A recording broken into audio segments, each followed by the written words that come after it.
పొద్దు పొద్దునే బయలుదేరొచ్చేస్తుంది. దీనివల్ల నాకెంత చెడ్డ పేరు, ఏం చేసినా పోనంటోంది. ఎంత చెప్పినా విని చావటం లేదు. దీన్నేం చెయ్యాలి? బంగారీ,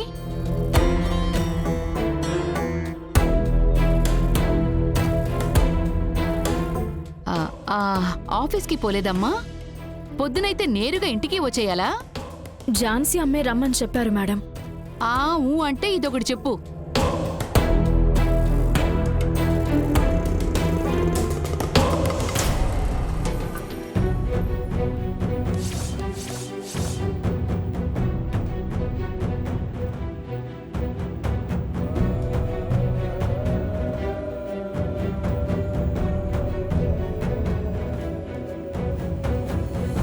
బేబీ, ఏంటిది?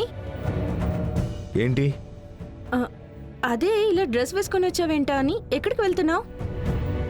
ఆఫీస్కి వెళ్తున్నాను. ఏంటి, ఈ డ్రెస్లోనా? బేబీ, నువ్వు ఆఫీస్కి వెళ్తున్నావంటే ఆ డ్రెస్ ఎంత ఉంటుందని లెక్కిస్తే 100 మంది లైన్లో ఉంటారు. ఈ కంపెనీకే నెక్స్ట్ మేనేజింగ్ డైరెక్టర్. నువ్వు ఇలాంటి డ్రెస్ వేసుకోవడం ఏంటి? అదే కదా, ఏంట్రా ఈ దరిద్రం? పోయి డ్రెస్ మార్చుకునిరా. నిన్నసలు ఇందులో చూడలేకపోతున్నాను. ఏంటల్లుడు ఈ దారుణం? ఇలా చూడండి, ఇక నుంచి ఈ కంపెనీలో నేను సాధారణ ఎంప్లాయీ మాత్రమే. నాకు ఈ డ్రెస్సే కరెక్ట్.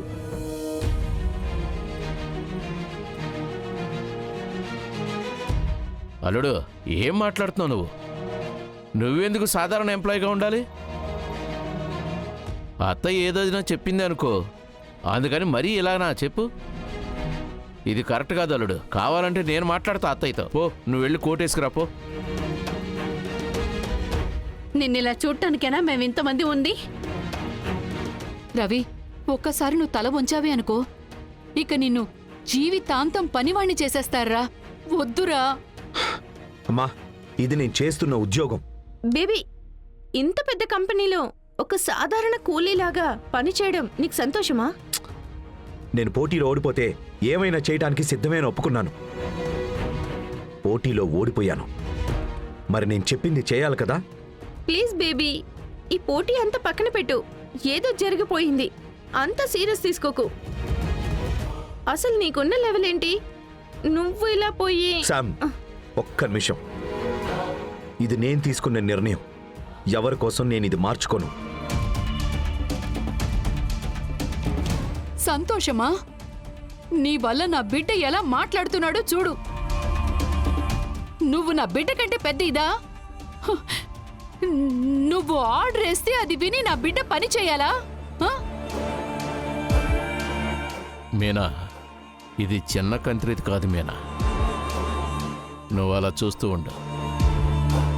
మనల్ని ఇంటి నుంచి పంపించేసి ఈ మొత్తం సామ్రాజ్యాన్ని తన చేతిలో పెట్టుకుంటుంది. దానికే మొదటి నుంచి ప్లాన్తో రెడీగా ఉంది.